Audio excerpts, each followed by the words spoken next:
यदि वह दुष्ट दास सोचने लगे कि मेरे स्वामी के आने में देर है और अपने साथी दासों को पीटने लगे और पियक्कड़ों के साथ खाए पिए, तो उस दास का स्वामी ऐसे दिन आएगा जब वह उसकी बात न जोता हो और ऐसी घड़ी जिसे वह न जानता हो।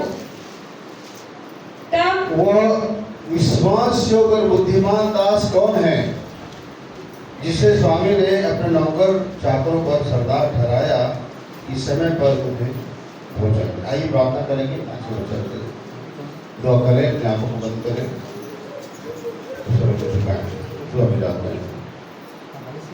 सारी सृष्टि, सारे कायनात के बनाने वाले परमेश्वर, अनादि अनंत परमेश्वर, शाश्वत और सनातन परमेश्वर, अल्फा ओमेगा, प्रथम और अंतिम परमेश्वर, हम आपके चरणों में झुकते दंडवत करते हैं प्रभु, और हमारे उद्धारकर्ता प्रभु यीशु मसीह में अपनी आंखें आपके उठाते हैं पिता।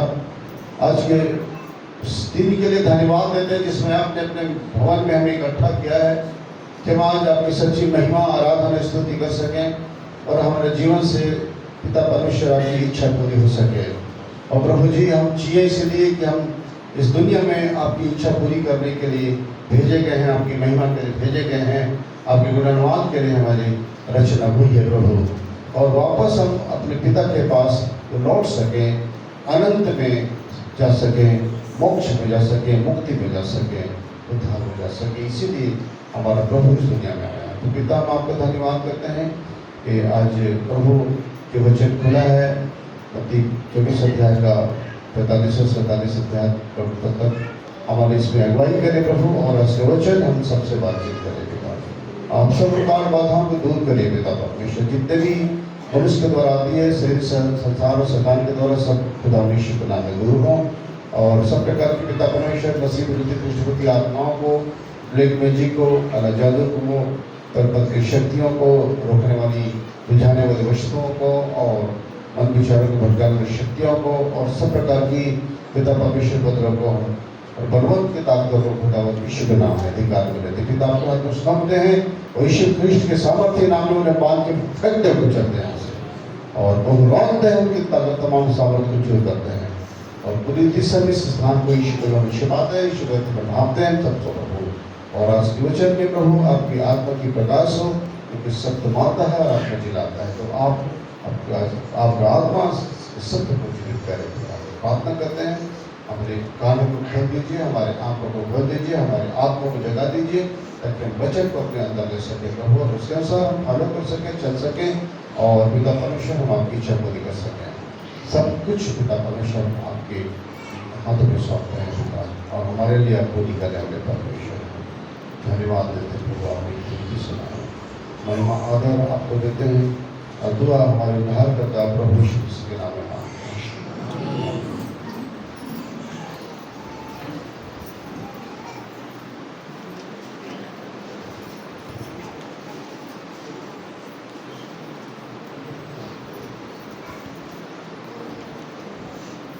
अतः वो विश्वास और बुद्धिमान दास कौन है जिसे स्वामी ने अपने नौकर चाकरों पर सरदार ठहराया कि समय पर उन्हें भोजन दे। धन्य वह दास जिसे उसका स्वामी आकर ऐसा ही करता पाए। मैं तुमसे सच कहता हूँ, वह उसे अपनी सारी संपत्ति पर अधिकारी ठहराएगा। प्रभु यीशु मसीह यहाँ पर एक विश्वास दास के विषय में बात कर रहे हैं। विश्वास दास कौन है जो अपने स्वामी की इच्छा को पूरी करता है। जिन लोगों को सौंपा गया है उस दास को, उनको समय पर वो भोजन देता है, उनकी चौकसी करता है, उनकी रखवाली करता है, उन्हें संभालता, उन्हें बचाता है। जो जिम्मेदारी स्वामी ने दिया है, उस जिम्मेदारी को पूरी निभाने वाला दास ही विश्वास से होता है। और आपको मैं एक बात बता दूं प्रियो, कि हम सब कहते हैं कि हम विश्वासी हैं, लेकिन परमेश्वर को विश्वासी नहीं, विश्वास योग्य व्यक्ति चाहिए। विश्वासी तो बहुत हैं, और ऐसे ऐसे विश्वासी हैं जो 3 हिस्सा संसार में और 1 हिस्सा प्रभु में रहते हैं। तो कोई आधा संसार में तो आधा प्रभु में है, कोई क्षण मात्र थोड़ा सा बस लटका है प्रभु में, बाकी संसार में है। और कोई दास ऐसे हैं जो प्रभु में बने हुए हैं, निर्भर है उस पर और केवल उसकी इच्छा पर चलते हैं। तो प्रियो, विश्वास योग्य लोग खोज रहा है परमेश्वर इस पृथ्वी पर। और विश्वास योग्य लोग के लिए प्रभु ये कहता है कि विश्वास योग्य लोग इस पृथ्वी पर बहुत कम मिल रहे हैं, बहुत कम पाए जाते हैं। विश्वासी से भरा है संसार, विश्वासी तो भरे हैं, लेकिन उनमें विश्वास योग्य नहीं है।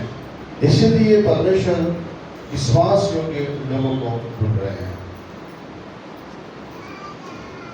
और सबको टेस्ट करके देखते हैं।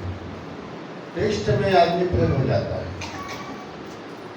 पिछले बार मैं इसी प्रार्थना में था, तो प्रार्थना कर रहा था सेवक लोगों के लिए कि पिता तेरे सेवक इस संसार में हर जगह आत्माओं को बचाने के लिए काम करें। तो प्रभु ने इस बात को बताया कि सेवक भी ज़्यादा गिराए जा रहे हैं, सेवक भी ज़्यादा गिराए जा रहे हैं। शैतान का जो ध्यान है वो लोगों पर नहीं है, उनका ध्यान है वो सेवकों पर है। जो लीडिंग करते हैं, अगुवाई करते हैं, सेवा करते हैं, उनको ही गिराने में वो लगा हुआ है और गिरा दे रहा है। उनको बहुत ऐसी तरह से गिरा रहा है कि वो लोग समझ भी नहीं पा रहे वो गिर गए हैं। वो समझ रहे हैं कि अभी तक हम चल ही रहे हैं, लेकिन गिर चुके रहते हैं। और जो 3 गुनाह होता है ना जिसमें शैतान गिराता है ना, कौन सा?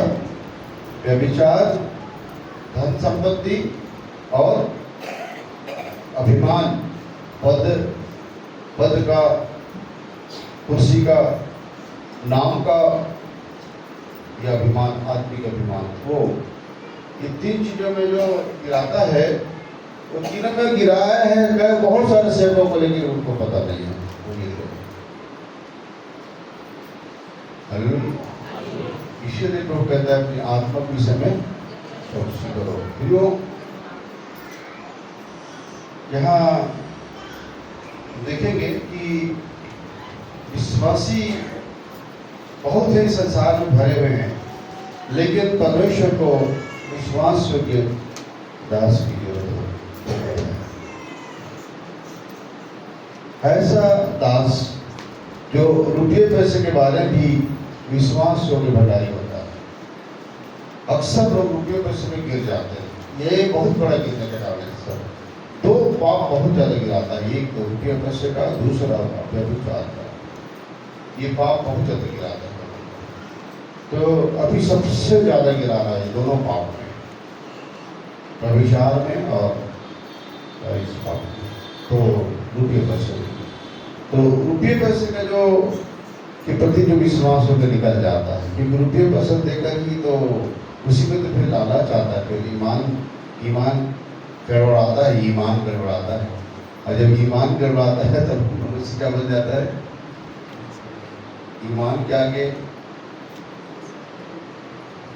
जिसके पास ईमान नहीं है उसको क्या कहते हैं? बेईमान है ना। तो बेईमान बना देता है अपने लोगों को, उनके लोगों को। देख लीजिए, प्रभु को लोग अगर बेईमान बन रहे हैं तो बहुत बड़ी बात है ना। इसलिए हम चौकसी कर रहे हैं कि हमको जो सौंपा जाता है उसके प्रति हम कितना विश्वास हो। देखिए लूका 12 अध्याय का 41 पद से 44 पद तक पढ़ेंगे। लूका 12 अध्याय।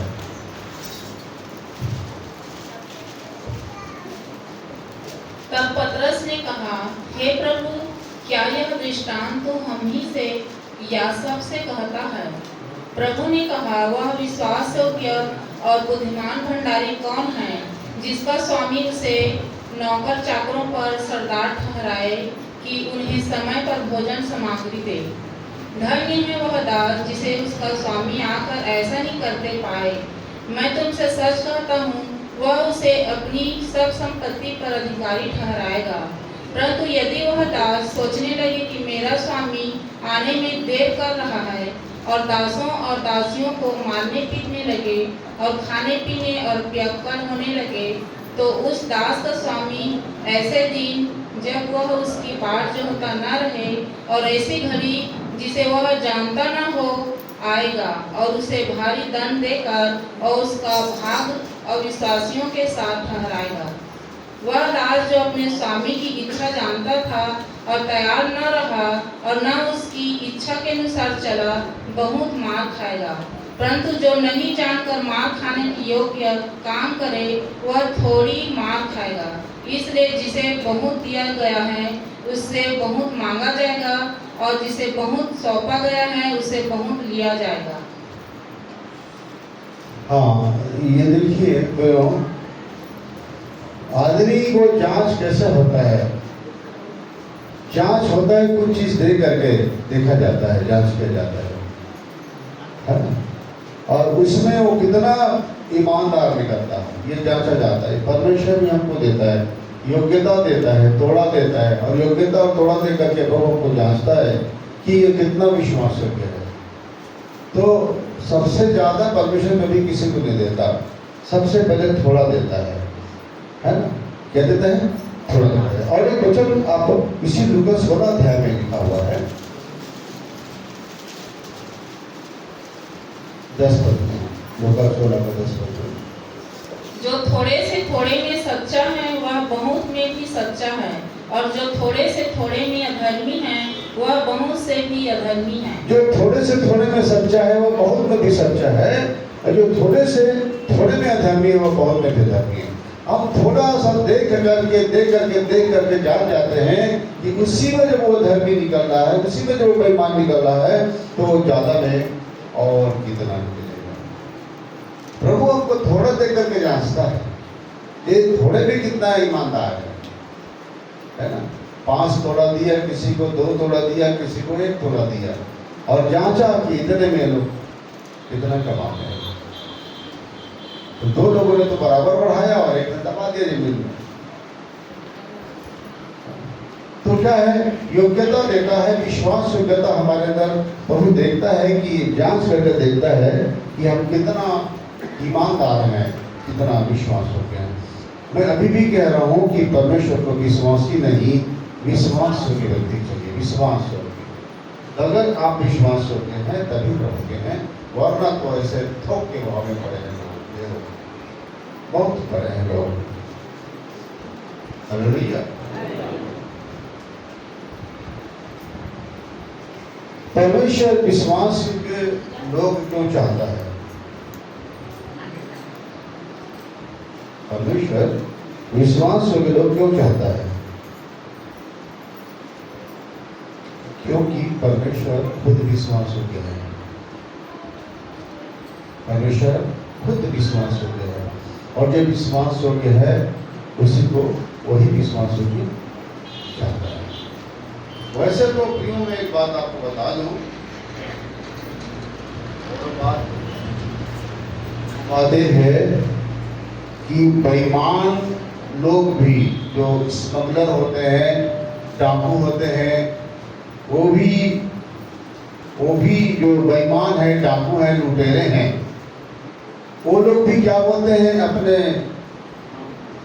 सरदार जो होता है अपने झूठ के लोगों क्या बोलता है? देखो मुझे बेईमानी पसंद नहीं है, मुझे बेईमानी पसंद, झूठ में बर्दाश्त करता नहीं। और है कौन वो? एक डाकू है। वो कहता है मैं बिल्कुल बेईमान आदमी पसंद नहीं करूंगा, और जो बेईमान निकलेगा वो गोली मार दूंगा।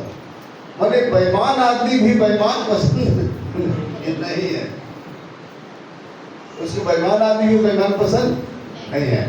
और अक्सर देखेंगे क्यों, तो वो जो बेईमान लोग होते हैं ना, जो डाकू हैं, लुटेरे हैं, स्मगलर हैं, नंबर 2 का काम करने में धंधे वाले जो लोग हैं, उनके लोग बड़े ईमानदार होते हैं, अपने मालिक के प्रति वफादार होते हैं, है ना? हाँ, वो लोग बड़ा वफादार होते हैं, जान देते हैं उनके लिए, जान दे देते हैं। अपने सरदार के लिए डाकुओं को अपने जान दे देते हैं, जान देकर उनको बचा लेते हैं। लेकिन हमारे लोगों में ऐसा दिखता नहीं है। वो तो अपने सरदार का जान ले लेकर अपना जान बचा लेंगे। जाए तो जाए, वो भगवान। कोई गुरु के दास को अगर परेशानी फंस गया ना कहीं पर, तो विश्वासी भाग जाएंगे, कह देंगे कि प्रभु तो अपने दास खुद बचा लेंगे, लेकिन हमको अपने आप को बचाना है। तो बड़ा मुश्किल हो जाएगी, ऐसे में हो जाएगी ना। जो मैं ये कहना चाहता हूँ, दुनिया में हर प्रकार के लोग हैं, लेकिन हम वो लोग नहीं है ना। हम लोग कौन लोग हैं? मसीह के जानने वाले लोग हैं, मसीह के राह पर चलने वाले लोग हैं। और हमारे अंदर विश्वास योग्यता पहुँचाता है। अविश्वास योग्यता इसलिए पहुँचाता है कि परमेश्वर खुद विश्वास हो गया। व्यवस्था की पुस्तक निकालिए, 7 अध्याय का 9 पद। व्यवस्था 7 का 9 पद। इसलिए जान रख कि तेरा परमेश्वर यहोवा ही परमेश्वर है। यह विश्वास योग्य ईश्वर है जो उससे प्रेम रखने और उसकी आज्ञाएं मानते हैं। उनके साथ वह 1000 पीढ़ी तक अपनी वाचा का पालन करता और उन पर करुणा करता रहता है। और जो उससे बैर रखते हैं वह उनके देवते उनसे बदला लेकर नष्ट कर डालता है। अपने बैरी के विषय वह विलंब न करेगा, उसके देवते ही उससे बदला लेगा। इसलिए इन आज्ञाओं विधियों इसलिए जान रख कि तेरा परमेश्वर यहोवा ही परमेश्वर है। वह यह विश्वास योग्य ईश्वर है। कैसा है? वो खुद विश्वास योग्य है। उस पर विश्वास किया जा सकता है हर एक परिस्थिति में। ऐसा है वो। इसीलिए वो भी मनुष्य में विश्वास योग्य खोज रहा है। वो जो खुद विश्वास योग्य है, इसलिए वो अपने लोगों में, अपने भक्तों में भी विश्वास योग्य ही खोज रहा है। विश्वास से नहीं खोज रहा है, विश्वास से नहीं खोज रहा है। क्या खोज रहा है? विश्वास योग्य खोज रहा है। क्यों खोज रहा है? क्योंकि वो खुद विश्वास योग्य है।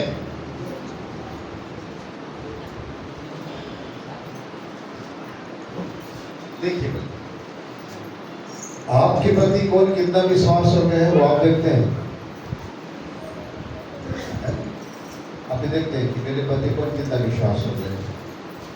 और हम प्रभुदास लोग अपने प्रति तो कम देखते हैं, लेकिन परमेश्वर के प्रति ज्यादा देखते हैं कि उनके प्रति कितना विश्वास हो गया। और ये वचन इस बात को कहता है कि जब तुम अपने भाई को जिसे तुमने देखा है प्रेम नहीं कर सकते, यूहन्ना में आखिरी में, तो जिस परमेश्वर को तुमने नहीं देखा उससे तुम कैसे प्रेम करोगे? जिस भाई को तुमने देखा है उसके प्रति, जिस बहन को तुमने देखा है, जिस बेटी को तुमने देखा है उसके प्रति तुम विश्वास तो नहीं हो, तो तुम जिस परमेश्वर को नहीं देखे हो उसके प्रति कैसे विश्वास रहोगे? बड़ी बात है, बड़ी बात है।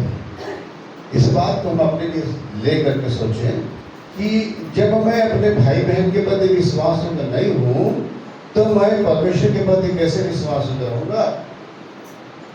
मैं अपने चरवाहे के प्रति विश्वास नहीं हूं तो मैं परमेश्वर के प्रति कैसे विश्वास रहूंगा? परमेश्वर तो कहेगा, वो तो कहेगा तुम किस किस के प्रति विश्वास रखते हो? परमेश्वर के प्रति, चरवाहे के प्रति, मेरे प्रति।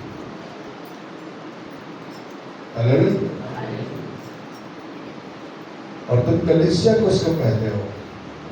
कलीसिया में विश्वास योग्य है कि नहीं? विश्वास योग्यता एक दूसरे से जुड़ी है, हम एक दूसरे से जुड़े हुए हैं। मैं अपने हर एक लोगों के प्रति विश्वास योग्य रहूंगा कि उनके प्रति विश्वास घात नहीं कर सकता मैं। अरे नहीं,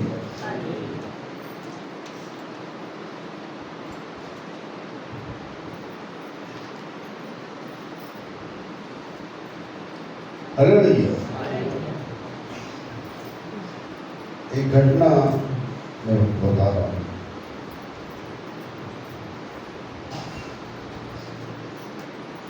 एक पति अपने पत्नी को फोन करता है,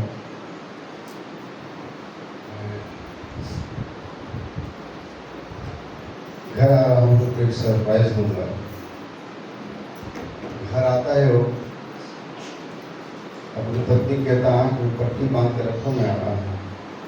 बट घर पहुँच रहा है, दरवाजे के पास तो पट्टी बांधने कहता है, बांधती है। फिर अंदर पहुँचता है और उसके बाद बोलता है कि ठीक है पट्टी खोलो, मैं तुमको सरप्राइज दे रहा हूँ। पट्टी खोलती है तो सामने अपने प्रेमी को पाती है।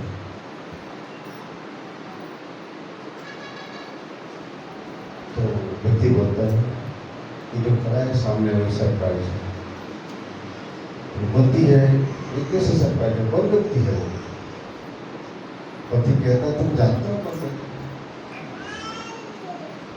तुम जानते हो कौन व्यक्ति? उसको तुम जानते हो? उसने कहा नहीं, उसको नहीं जानते। पति कहता है नहीं, तुम जानते तो तुम्हारा प्रेमी है और मैं तुम्हें सरप्राइज में उसको लाया हूँ। पत्नी नहीं, मैं इसको जानती नहीं। पति बताता है कि जब तुम उससे फोन में बात कर रही थी तो मैं सुन गया। मैं व्यक्ति अनाड़ी व्यक्ति हूँ, मैं एक ऐसा व्यक्ति हूँ तुम्हारा पति, और तुम मुझे तलाक दोगी और उसके साथ जाओगी। तो फिर वो कहता है कि देखो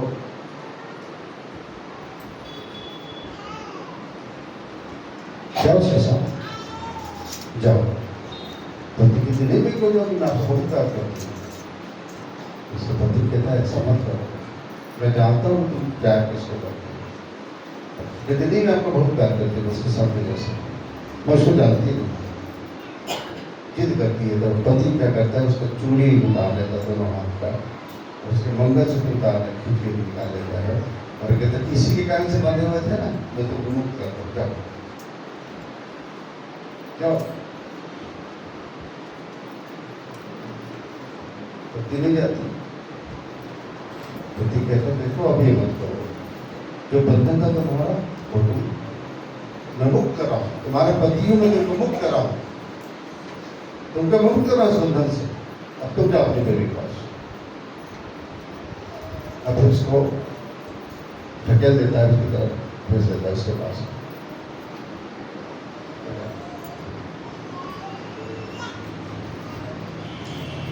तो उस आदमी से कहता है देखो भाई,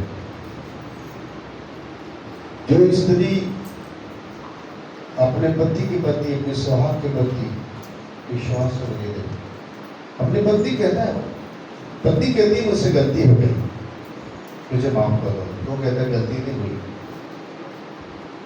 तो विश्वास कर दिया है। क्या हुआ है?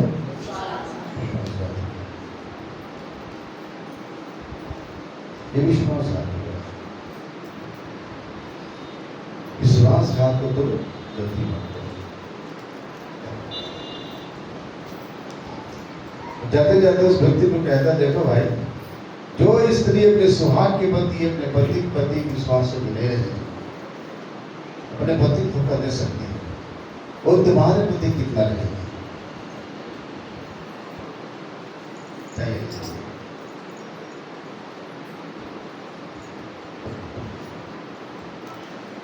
हर जगह पर दाम्पत्य जीवन में भी सबसे बड़ी बात जो है विश्वास योग्यता से।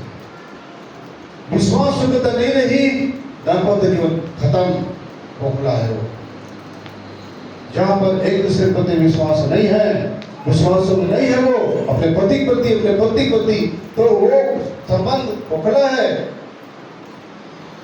वहां पर ईश्वर नहीं है, आपस में। वैसे ही कलीसिया और प्रभु यीशु मसीह को जो बताया जाता है पति पत्नी के रूप में, वहां पर अगर विश्वास नहीं है अपने स्वामी के प्रति, अपने प्रभु प्रति, तो वो भी खोखला है, तो कलीसिया नहीं है वो। और मनुष्यों की भीड़ है, वो समूह है लोगों का। और अगर अपने परमेश्वर के प्रति वो विश्वास नहीं है तो मनुष्यों का क्या है, वो एक झुंड है, एक समूह है, वो कलीसिया नहीं है। कलीसिया वो है जैसे यीशु ने अपने खून से खरीदा है, मोल लिया है अपने खून से। इसलिए प्रकाशित वाक्य में लिखा हो, तो काम में लिखा है कि परमेश्वर के खून को उसने, यीशु मसीह खून को उसने परमेश्वर का खून लिखा है। 28 खून लिखा है, यीशु का रक्त को परमेश्वर का रक्त कहा है। उस रक्त से उसने, लहू से उसने खरीदा है। प्रियो, मैं आपसे कहना चाहता हूं कि विश्वास योग्य परमेश्वर को विश्वास योग्य लोग चाहिए, जो परमेश्वर के प्रति विश्वास योग्य हैं। और जो परमेश्वर के प्रति विश्वास योग्य रहता है ना, वो हर इंसान के प्रति विश्वास योग्य रहता है। वो किसी के प्रति गलत नहीं रहेगा, वो अपने हर एक लोगों के प्रति विश्वास योग्य रहेगा।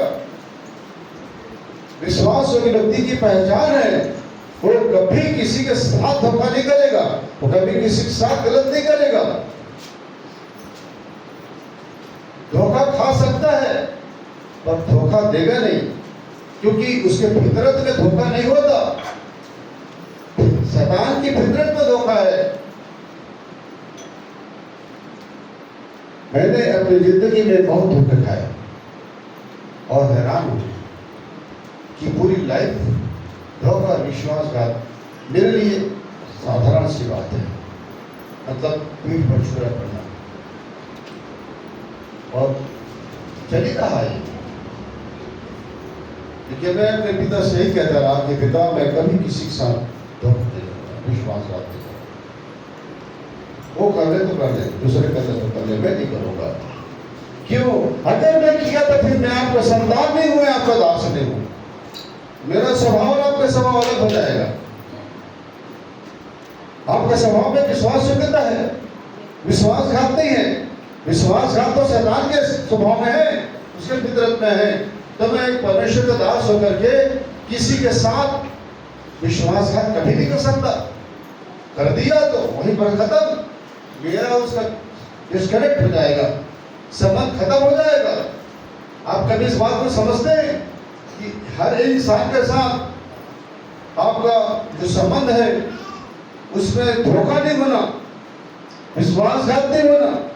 अगर विश्वासघात हो गया तो आप परमेश्वर के संतान हो ही नहीं सकते, हो ही नहीं सकते। क्योंकि परमेश्वर कभी धोखा देता ही नहीं है। धोखा देने का काम शैतान का है। वचन कहता धोखा देने वाला धोखा खाते चला जाता है।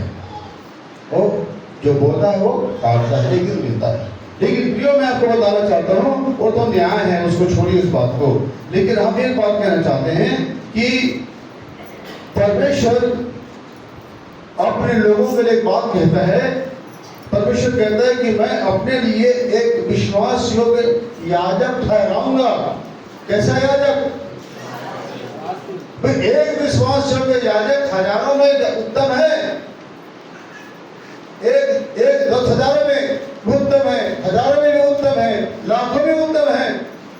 एक अगर वो विश्वास हो गए, तो अगर आप विश्वास हो गए तो परमेश्वर आपको हजारों लाखों में उत्तम कहेगा। हजारों बेईमान से एक ईमानदार अच्छा है। तो प्रियो, प्रभु कहता है कि मैं, पहले सामुएल 2:35 पढ़ लीजिए। पहले सामुएल 2:35।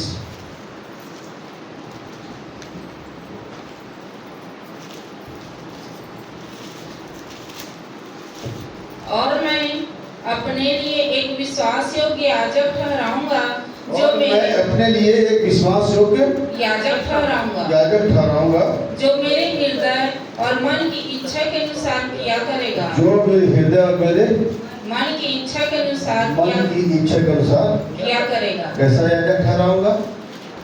मन की इच्छा। शुरू से पढ़ो। और मैं अपने अपने लिए एक विश्वास अब योग्य वही तो पूछ रहा हूं उन्होंने, कैसा कैसा याजक ठहराएगा? विश्वास योग्य, जो मेरे मन के अनुसार हो। अब यह देखिए, दो व्यक्ति हैं जो अपने अपने मन के अनुसार व्यक्ति चुन रहे हैं। एक परमेश्वर कह रहा है मैं जो याजक चुनूंगा वो विश्वास योग्य हो और मेरे मन के मुताबिक हो, और शैतान कहता है कि मैं भी अपने लिए चुनूंगा जो मेरे प्रति विश्वास योग्य हो और मेरे मन के मुताबिक हो। दोनों यही बात कह रहे हैं, दोनों यही बात ठहराते हैं। शैतान भी कहता है, देखिए शैतान को जो अपना आत्मा बेच देते हैं, देखिए काला जादू करने वाले, ब्लैक मैजिक करने वाले, तांत्रिक हैं, अघोरी हैं या महापुरोहित हैं, शैतान का डर है, ये अपनी आत्मा उनके हाथ बेच देते हैं शैतान के हाथ में, और लहू के साथ उनके साथ वाचा बांधते हैं। किसके साथ? लहू के साथ। और यही वाचा परमेश्वर भी अपने लोग साथ लहू के साथ वाचा बांधा है। वाचा लहू के साथ शैतान भी बांधता है, और जो उसके साथ वाचा तोड़ता है उसको मार देता है। ये तो बेईमान ठहरा, लेकिन परमेश्वर नहीं मारता। वो कहता है तेरे ऊपर न्याय आएगा, तो न्याय में जाएगा।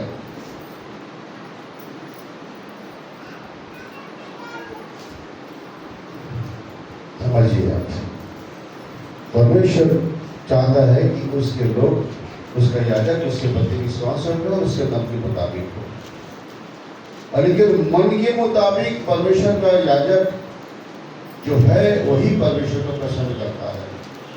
और अगर हम परमेश्वर को नहीं प्रसन्न कर रहे तो फिर किसको कर रहे हैं? फिर शैतान। परंतु एक व्यक्ति, एक भक्त ऐसा प्रार्थना कर रहा है। एक भक्त की मैं प्रार्थना सुनाता हूं आपको, भजन संहिता 12 का पहला पद में।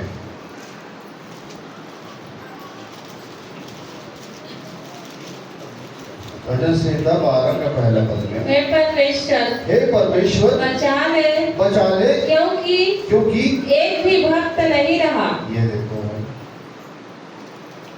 वो सब नकली निकल गए, एक भी भक्त नहीं रहा। मनुष्यों में से विश्वास योग्य लोग मर मिटे हैं। अरे बाप रे, मनुष्यों में से विश्वास योग्य लोग मर मिटे हैं, ये बता रहा है। और प्रत्येक मनुष्य अपने पड़ोसी से उल्टी बातें करता है। वे चापलूसी के ओठों से दो रंगी बातें करते हैं। चापलूसी होठों से दो रंगी बातें करते हैं। खाता तो भाजी है और बताता बिरयानी है। पड़ोसी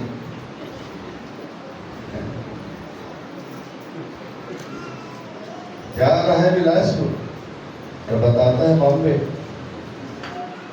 तो ये दो अपने पड़ोसी से बेधुरंग की बातें करते हैं। पड़ोसी से कह रहे हैं क्या बताया, रोज बिरयानी मटन चिकन खा के क्या बोर लग रहा है। पड़ोसी बोलता है एक दिन तरह से रह गई, रोज खा रहा है। पड़ोसी को जलाता है, कुछ खाता कुछ नहीं, चिकन खाता सादा सब्जी खाता, लेकिन पड़ोसी बोल रहा है खा बोर हो गया रोज खाता। बेचारा पड़ोसी जल के खा रहा है, रोज खा रहा है, एक दिन तो दे देता। इस प्रकार के हैं। तो ये बोल रहा है कि सब विश्वास से मर मिटे हैं।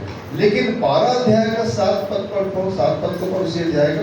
तू ही हे परमेश्वर उनकी रक्षा करेगा। तू ही उनकी रक्षा करेगा।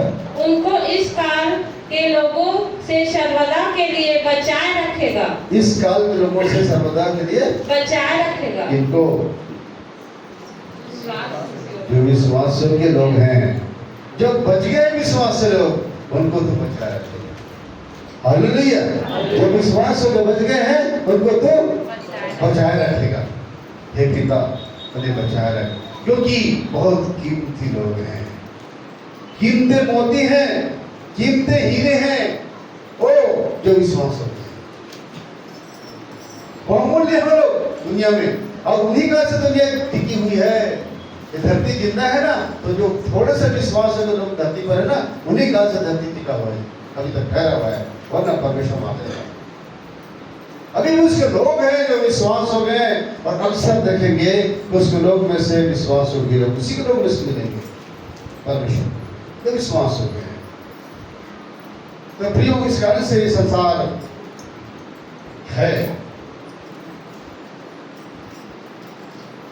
और जो लोग विश्वास हो गए ना, उन्हीं से परमेश्वर वाचा बांधता है। विश्वास घातियों से नहीं, विश्वास योग्य लोगों से क्या करता है वो वाचा बांधता है। अगर आप विश्वास योग्य हैं तो परमेश्वर आपके साथ वाचा बांधेगा। देखिए प्रियो,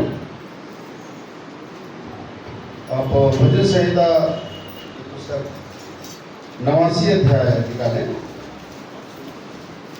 35 से 37 पद तक पढ़ना। एक बार मैं अपनी पवित्रता की शपथ खा चुका हूँ। मैं दाऊद को कभी धोखा न दूंगा। उसका वंश सर्वदा रहेगा और उसकी राजगद्दी सूर्य के समान मेरे सम्मुख खड़ी रहेगी। वह चंद्रमा के समान और आकाश मंडल के विश्वास योग्य साक्षी के समान सदा बना रहेगा। हाँ, एक बार मैं अपनी पवित्रता के शपथ खा चुका हूँ। मैं दाऊद को कभी धोखा ना दूंगा। दाऊद को धोखा न दूंगा। उसका वंश सर्वदा रहेगा और उसकी राजगद्दी सूर्य के समान मेरे सम्मुख रहेगी। तो वो दाऊद के साथ वाचा बांध रहा है, ठीक है। हमारे साथ परमेश्वर वाचा बांधता है जब तक हम उसके साथ विश्वास योग्य हैं, और जहां हमने विश्वासघात किया तो क्या करता है 38 पद से, तो भी तूने अपने अभिषिक्त को छोड़ा और उसे त्याग दिया और उस पर अति क्रोध किया है। अभिषिक्त को छोड़ दिया। कौन था अभिषिक्त? दाऊद। दाऊद को छोड़ दिया। दाऊद को क्या कर दिया? छोड़ दिया। क्यों छोड़ दिया? तूने अपने दास के साथ की वाचा को त्याग दिया। परमेश्वर वाचा बांधा था और वाचा को त्याग दिया। क्यों? आगे बढ़ो। और उसके मुकुट को भूमि पर गिराकर अशुद्ध किया है। मुकुट को भूमि पर गिराकर अशुद्ध किया है। क्यों कर दिया ऐसा परमेश्वर के साथ? आगे बढ़ो। तूने उसके सब बालों को तोड़ डाला है। बाड़ा भी तोड़ दिया। दाऊद का बाड़ा भी हटा दिया परमेश्वर ने। आगे। और उसके गढ़ों को उजाड़ दिया। गढ़ों को भी उजाड़ दिया परमेश्वर, जो गढ़ बना था। आगे। सब बटोही उसको लूट लेते हैं और उसके पड़ोसियों में उसकी नाम धराई होती है। देखो, ये ऐसा इसलिए हुआ प्रियो, ये ऐसा इसलिए हुआ। क्यों हुआ ऐसा? दाऊद परमेश्वर के विरुद्ध में पाप कर दिया। एक अपने सैनिक के ही पत्नी हित्तियूरिया की पत्नी बेतशेबा से क्या कर दिया? व्यभिचार का पाप कर दिया और हित्तियूरिया को मरवा दिया। दो पाप, दो बड़े पाप, व्यभिचार और हत्या। और अक्सर आप देखोगे कि व्यभिचार और हत्या जुड़ा रहता है। बहुत जगह पर व्यक्ति किसी साथ व्यभिचार कर गए। अभी तो देखो जगह जगह रेप करके क्या कर दे रहे हैं, उसको मार दे रहे हैं। जिसके साथ ऐसा करें उसको क्या करते जान से, ताकि बता मत दे, है ना, बता मत दे, पहचान मत दे। तो व्यभिचार और हत्या जुड़ा रहता है, और ये बहुत से हमारी माता बहन बेटियां झेल रही हैं इस स्थिति पर, जो बर्दाश्त से बाहर रहता है। ये दोनों गुनाह, व्यभिचार और हत्या, दो आत्माएं हैं शैतान के, दोनों साथ साथ चलते हैं। तो दाऊद ने जो बड़ा पाप किया था, इसलिए परमेश्वर ने छोड़ दिया, उसको पाड़ा हटा दिया। तो उसके घर में व्यभिचार की आत्मा घुस गई, और उसकी ही एक बेटी को, उसका एक और पत्नी का बेटा, मैंने अपनी ही बहन को, एक भाई क्या करता है, उसके साथ बलात्कार करता है। तो उसका भाई फिर उसकी हत्या कर देता है, बलात्कार करने वाले का। क्यों? जब आदमी गुनाह करता है तो बाड़ा नहीं रहता है। क्यों? बाड़ा तभी रहेगा आपके घर में जब आपका जीवन सही हो जाएगा, क्योंकि बाड़ा जीवन से बनता है। आपका जीवन सही करोगे तभी बाड़ा रहेगा आपके घर में, वरना आप कितना भी कीमती घर बना लो, अगर घर कोई अगवा नहीं बनाता तो उसके बनाने वाले का परिश्रम, आपकी घर की रक्षा परमेश्वर नहीं करेगा। आपका जीवन ठीक रहेगा तो परमेश्वर अच्छी चीज की रक्षा करता है। आप भी अच्छे फल की रक्षा करोगे। खट्टा कड़वा फल के लिए बाड़ा नहीं लगाओगे, बाड़ा उसी के लिए लगाओगे जो फल अच्छा है, उत्तम फल है, उसी के लिए आप बाड़ा लगाओगे, कांटा ढूंढोगे, चौकीदार लगाओगे। लेकिन जो खट्टा है, कड़वा है, जो निकम्मा फल है, उसके लिए आप बाड़ा नहीं लगाओगे, छोड़ दो। वही होता है। तो अगर आपका जीवन सही है, आप परमेश्वर के प्रति वफादार हैं, अपने कलीसिया के प्रति, वैवाहिक प्रति वफादार हैं और अपने हर एक लोगों के प्रति, पड़ोसी के प्रति वफादार हैं, तो परमेश्वर कहता है ये मेरा विश्वास की बेटी है, ये विश्वास की दासी है, ये विश्वास की बेटा है, विश्वास की दास है। तो आपके चारों ओर बाड़ा करेगा वो। बाड़ा एक ही बाड़ा नहीं है। क्यों? एक तो उसका नाम का बाड़ा होता है, क्योंकि यहूदा का सिंह उनके बारे में कोई बोल नहीं सकता, पहले कोई बात नहीं सकता। नाम का बाड़ा होता है, लहू का बाड़ा होता है, दर्शन का बाड़ा होता है, उसके जीवन का बाड़ा होता है, स्वर्गदूतों का बाड़ा होता है, एवं डरों के चारों के दूतों की छावनी के बचाता है, स्वर्गदूतों का बाड़ा होता है। और देखा आप लोग 5 में लिखा है, मैं उनके, पढ़ो पढ़ो, बोलो पढ़ो मत, बोलो बोलो क्या? मैं उनके चारों आप किसी शहर पर ना ठहरूंगा और उनके बीच में तेजोमय होकर दिखाई दूंगा। जकरिया 2:5, चारों ओर खुद आपका बाड़ा बनूंगा, खुद आपका बाड़ा।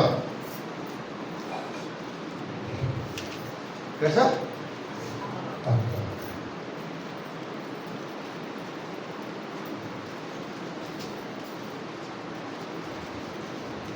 मुझे एक गांव की गवाही मिली थी।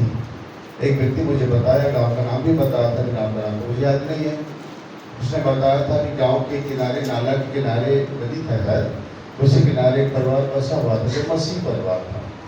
और वो परिवार किसी बात के लिए चंदा वंदा नहीं देता था और दान वान नहीं देता था। कुछ उनको वो लोग गाँव के लोगों से नाराज थे। फिर गाँव लोगों ने कहा कि देखो भाई, हम पूरे गाँव लोग तो सब कुछ में एक साथ होते हैं, लेकिन वो मसीह व्यक्ति हमारा साथ नहीं देता है। तो ऐसा करते हैं कि उसको हम गांव से निकाल तो नहीं पाएंगे, जमीन खरीद के बसा हुआ है, तो कैसे करें उसको? उसके लिए ऐसा जादू टोना करवाते हैं कि वो यहाँ से भाग जाएगा। क्या करेगा? भाग जाएगा। तुम्हारे गांव में मसीह नहीं रहेगा, भागते रहेगा। तो लोगों ने क्या किया, जंगल तरफ में बहुत बड़ा बैगा था, तांत्रिक था, उसको बुलवाए। अच्छा, 5 नामी था, उसको बुलवाया। अब बुलवा बोले कि जितना भी खर्चा लगता है आप करिए, खर्च हम पैसा दे रहे हैं, लेकिन वो नदी किनारे वो आदमी है ना, बसा है वो आदमी, उसको यहाँ से हटा, बैगा निकाला। एक रात में खत्म, एक रात में।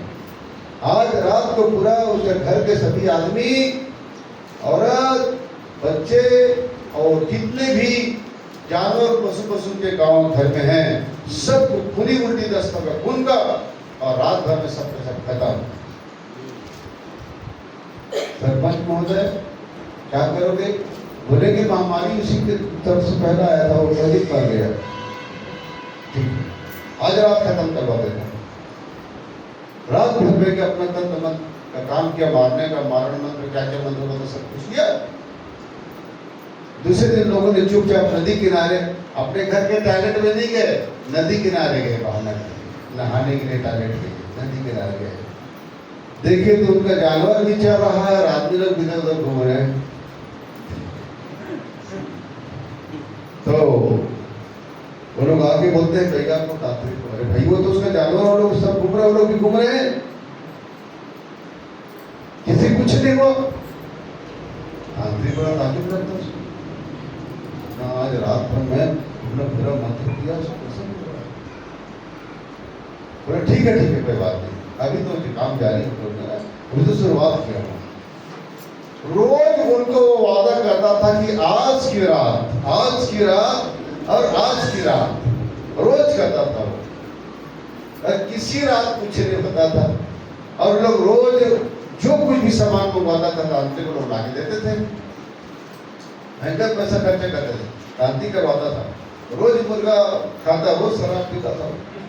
15 दिन तक ऐसे किया, खूब खाया पिया, खूब खर्चा करवाया और कुछ नहीं हुआ। तब आप लोगों ने बोला कि अगर आज की रात वो लोग नहीं मरे या गांव छोड़ कर नहीं भागे तो हम गांव के लोग तुझको आज की रात यही दफनाएंगे। तो बोला, पूछा, एक बात बताओ भाई, मैं 15 दिन से अपना पूरा ताकत झोंक दिया उनके ऊपर है, वो उनका देवता कौन है बताओ? कहते होता उनका देवता तो यीशु मसीह है। यीशु मसीह तो पहले का है नहीं बताए क्यों? अपने बस्ता उसका अपना झोला उड़े इकट्ठा करने लगे, पहले का है नहीं बताए। यीशु मसीह करके मैं पहले दिन भाग के होता, उसके ऊपर नहीं चलता, उन लोगों पर नहीं कर पाएंगे, उनको उल्टा हो जाएगा। पहले बताते ना, 15 दिन रोक लिए, अपने झोला वोला पकड़ा, आ गया।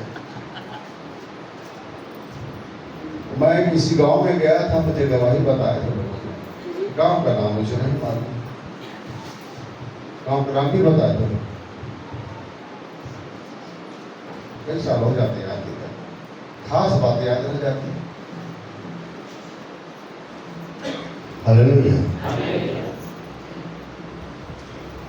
उसने एक बात कही, मैं खुद ही रात को आज की रात गया था वहां पर, वही जाकर चलाऊंगा उनके घर के सामने। तो मैं क्या देखा भैया, उनके घर के चारों तरफ आग ही आग लगा हुआ था। वो आग जब मैं इसे देखने के लिए गया, उस आग का लोग मेरी तरफ छपटा, मैं जान बचा के भागा। तब मैं आप लोगों से पूछ रहा हूं, कौन देवता है? तो परमेश्वर, मैं तेरे चारों आग की शहरपना फैलूंगा, तेरे बीच में तेजमय होके दिखाई दूंगा। हालेलुया। शहरपना बहुत सारे हैं, कभी बताएंगे शहरपना का बाड़ा जो होता है कितने प्रकार का होता है, तो वो है क्यों? तो विश्वास से होंगे तब तो बाड़ा रहेगा। हालेलुया।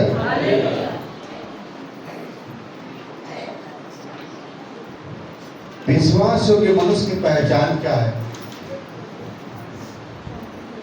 हेलो, विश्वास योग्य मनुष्य की पहचान क्या है?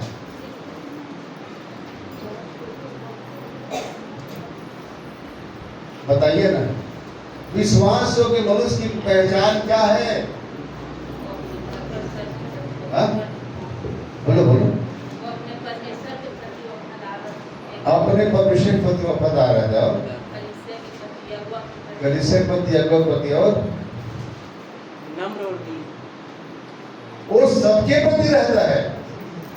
अगर पत्नी है तो पति प्रति, पति है तो पत्नी प्रति, बेटा है तो बाप के प्रति,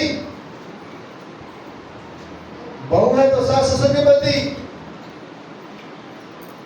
हालेलुया।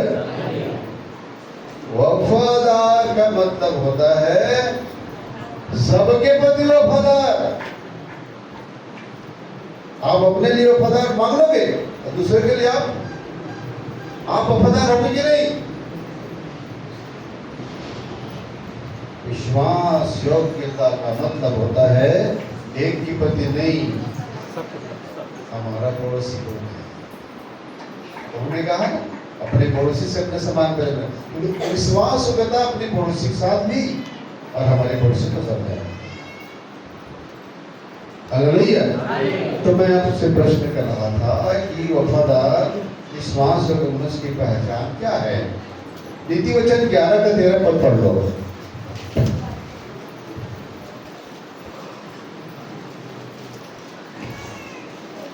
जो लुथराई करता फिरता वह भेद प्रकट करता है, परंतु विश्वास योग्य मनुष्य बात को छिपा रखता है।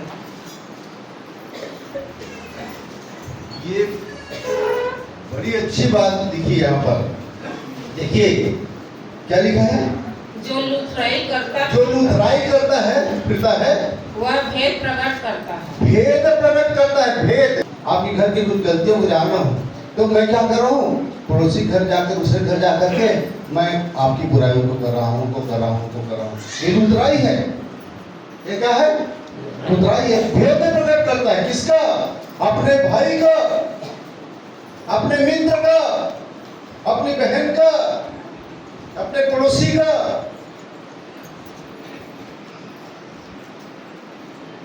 दूसरों के घर का। जो लुतरा होता है वो दूसरे के भेद को यहाँ वहां फैलाता है और लुतराई करता है, उसको लुतरा बोलते हैं। और कहां पर लिखा है, न्याय में लिखा है कि तू अपने लोगों के बीच में लुतरा बन देना फिरना। वचन मुझे याद नहीं आ रहा है, अब तो भूल जाता हूँ। अपने लोगों के बीच में लुतरा बन देना फिरना, तो लुतरा है वो जो यहाँ का भेद वहां, वहां का भेद वहां। अब कुछ लोग ऐसे होते हैं, विशेषज्ञ होते हैं इसमें।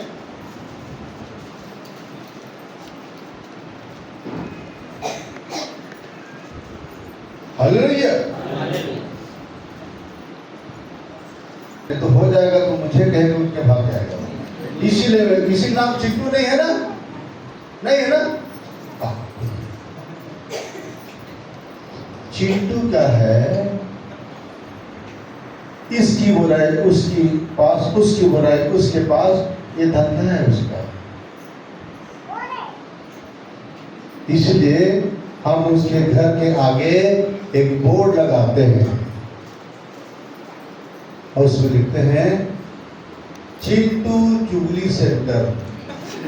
यहाँ दूसरों की चुगली आराम से चटकारे लगा लगा कर बताई जाती है, लिख दिए। चलेगा ना।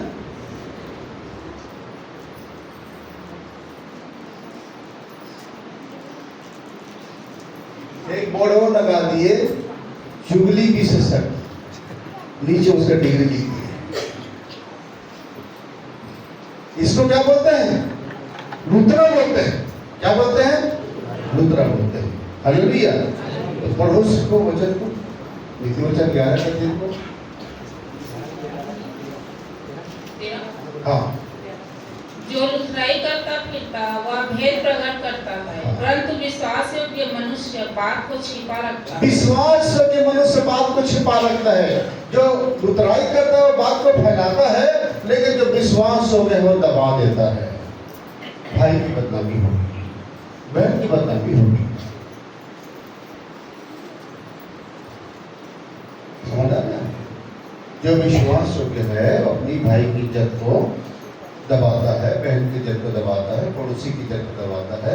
किसी की बेटी हो, किसी का बेटा हो, किसी की बहू हो, आखिर अपना ही है। अगर आप ऐसा समझ करके किसी की बदनामी नहीं करोगे तो आप परमेश्वर की दृष्टि में विश्वास योग्य हो, और उसके दृष्टि में भी आप विश्वास योग्य हो। लोग जानेंगे नहीं वो बहुत अच्छे इंसान हो, ऐसा काम नहीं करते। आपके बारे में लोग कहेंगे नहीं। विश्वास व्यक्ति को आज इस संसार में उनकी जरूरत भी है, क्यों? परमेश्वर को भी जरूरत है, हम लोगों को भी जरूरत है, कलेक्शन को भी जरूरत है। इसीलिए आज का मैं चैप्टर ही बता रहा हूँ, विश्वास योग्य, विश्वास योग्यता है ना। तो प्रियो, मैं पूछता हूँ कि विश्वास योग्य मनुष्य किस प्रकार का होना चाहिए, कैसा होना चाहिए?